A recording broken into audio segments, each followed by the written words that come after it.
নয়তো এত পথ সফর করা সম্ভব হবে না। এই কথা শুনে কয়েকজন সঙ্গী পানির সন্ধান করতে লাগলো। তারা দেখলো রাস্তার পাশে একটি কূপ রয়েছে। সেখানে গিয়ে তারা দেখলো কূপের একদম নিচে পানি রয়েছে, কিন্তু সেখানে দড়ি বলতে কিছুই ছিল না। এটা দেখে তারা সবাই হযরত হাসান বসরি রহমাতুল্লাহ আলাইহির নিকট ফিরে আসলেন। তখন হযরত হাসান বসরি রহমাতুল্লাহ আলাইহি জিজ্ঞেস করলেন, কি ব্যাপার, তোমরা পিপাসার জন্য একটু পানি আনতে পারোনি? তারা বলল, হুজুর, পানি কূপের এত নিচে রয়েছে, সেখান থেকে আমাদের দ্বারা পানি তোলা সম্ভব নয়। তাছাড়া সেখানে পানি উপরে তোলার জন্য কোনো জিনিসই দেখতে পেলাম না। তখন হযরত হাসান বসরি রহমাতুল্লাহ আলাইহি বললেন, আমি যখন নামাজ পড়ব সেই অবস্থায় তোমরা কূপের কাছে যাবে। অতঃপর হযরত হাসান বসরি রহমাতুল্লাহ আলাইহি যখন নামাজ অবস্থায় দাঁড়িয়েছিল, তখন কয়েকজন সঙ্গী সাথী আবারও সেই কূপের কাছে গেলেন। কূপের দিকে তাকাতেই তারা অবাক হয়ে গেল। তারা দেখল কূপটি একেবারে পানিতে পরিপূর্ণ হয়ে আছে। তখন তারা সবাই পেট ভরে পানি পান করলো এবং কিছুটা কাছে রেখে দিল। যখন তারা হযরত হাসান বসরি রহমাতুল্লাহ আলাইহির কাছে ফিরে আসলো, তখন হাসান বসরি রহমাতুল্লাহ আলাইহি তাদেরকে বললেন, তোমাদের ঈমান খুবই দুর্বল, তোমরা আল্লাহর উপরে বিশ্বাস রাখো না, সেই কারণেই কূপের পানি একেবারে নিচে চলে গিয়েছিল। এ কথা শুনে তারা সবাই লজ্জিত হলো। তারা কেউ কিছুই বলল না। অতঃপর তারা সেখান থেকে আবারও হজের উদ্দেশ্যে রওনা হলো। কিছু পর যাবার পর তারা ক্ষুধায় আবারও ক্লান্ত হয়ে পড়ল। তখন রাস্তার পাশে কয়েকটা খেজুর গাছ দেখতে পেল। হযরত হাসান বসরি রহমাতুল্লাহ আলাইহি বললেন, তোমরা ওই খেজুর গাছের নিচে থেকে কয়েকটি খেজুর কুড়িয়ে আনো। কয়েকজন সঙ্গী তার কথা মতো সেই খেজুর গাছের কাছে গেল এবং কয়েকটি খেজুর কুড়িয়ে নিল। হযরত হাসান বসরি রহমাতুল্লাহ আলাইহি বললেন, তোমরা খেজুরগুলো খেয়ে খেজুরের আটিগুলো রেখে দেবে। তারা সবাই এই কথাটি অক্ষরে অক্ষরে পালন করলো। রাতের বেলা তারা যখন বিশ্রাম করছিল, তখন তারা দেখলো ওই খেজুরের আটিগুলি সোনার মতো চিকচিক করছে। ভালো করে লক্ষ্য করে দেখলো যে আটিগুলো সব সোনায় পরিবর্তন হয়ে গেছে। অতঃপর পরের দিন তারা আবারও রওনা হলেন। মদিনায় পৌঁছে ওই আটিগুলি স্বর্ণকারের কাছে দেখালো। স্বর্ণকার বলল, এমন সোনা আপনারা কোথায় পেয়েছেন? এগুলো তো খাঁটি সোনা। কিন্তু তারা আর কিছুই বললেন না। তারপর স্বর্ণকার তাদের মূল্য পরিশোধ করে দিলেন। অতঃপর সঠিক সময় মতো হজ পালন করলো এবং হজ পালন করার পর তারা সবাই আবারও বাড়িতে ফিরে আসলেন। এক রাতে হযরত হাসান বসরি রহমাতুল্লাহ আলাইহি নিজের ঘরে একাকী বসে হাউমাউ করে কাঁদছিলেন। গভীর রাত, চারিদিকে নিস্তব্ধ, তার করুণ কান্নার শব্দ বাতাসে প্রতিধ্বনি হচ্ছিল। ঠিক সেই মুহূর্তে এক ব্যক্তি তার বাড়ির পাশ দিয়ে যাচ্ছিলেন। হঠাৎ কান্নার এমন হৃদয় বিদারক আওয়াজ শুনে তিনি থমকে দাঁড়ালেন। মনে হলো ভিতরে কেউ গভীর কষ্টে ভেঙে পড়েছে। সেই ব্যক্তি ধীরে ধীরে ঘরের ভিতরে প্রবেশ করলেন এবং বিস্ময় ভরা কণ্ঠে জিজ্ঞেস করলেন, হুজুর, আপনি এত জোরে কাঁদছেন কেন?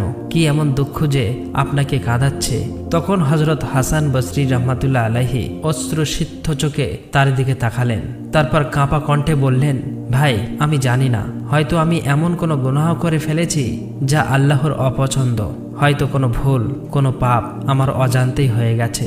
আমি ভয় পাই যদি কিয়ামতের দিন আল্লাহ আমাকে বলেন, হাসান, তোমার কোনো আমলেই আমার দরবারে গ্রহণযোগ্য নয়, আমার কাছে তোমার জন্য কোনো স্থান নেই, তাহলে আমার কি হবে? কোথায় আমি যাব? এই ভয়ে আমি কাঁদছি।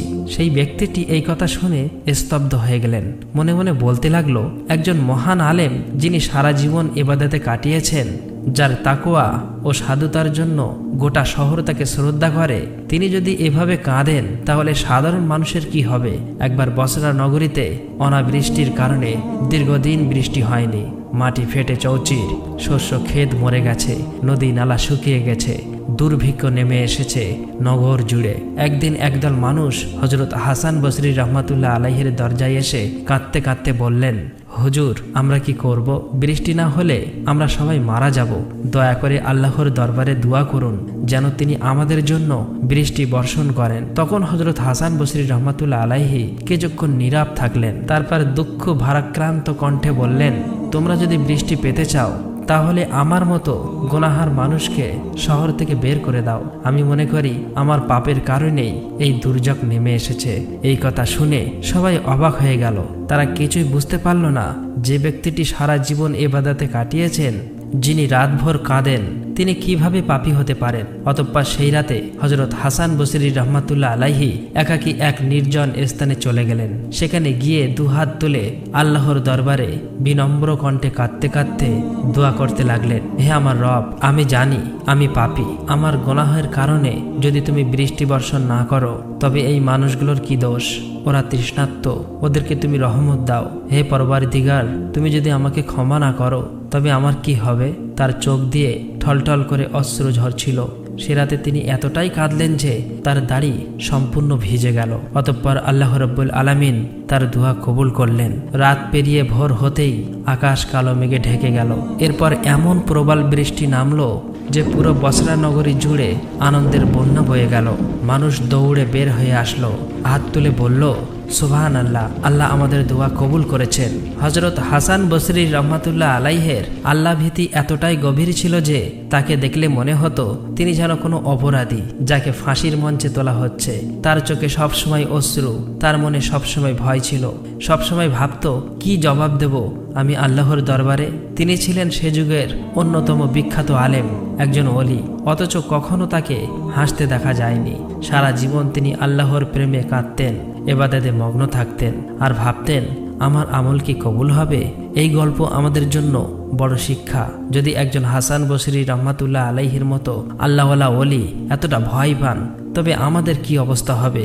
আমরা কি আল্লাহর দরবারে নিজেকে উপস্থাপন করার জন্য প্রস্তুত? এই প্রশ্নের উত্তর আমাদের প্রত্যেকের হৃদয়ে প্রতিধ্বনি হওয়া উচিত। হে আল্লাহ, আমাদের অন্তরে তোমার ভয় দাও, আমাদের আমল কবুল করো, আমাদের সহজ সরল রাস্তায় চালাও। প্রিয় নবী হযরত মুহাম্মদ সাল্লাল্লাহু আলাইহি ওয়াসাল্লামের দেখানোর পথে চালিত করো এবং আমাদের সকলকে ক্ষমা করে দাও। আল্লাহ রাব্বুল আলামিন যেন আমাদের সকলকে ক্ষমা করে দেয়। আমরা সকলেই বলি আমিন। আসসালামু আলাইকুম।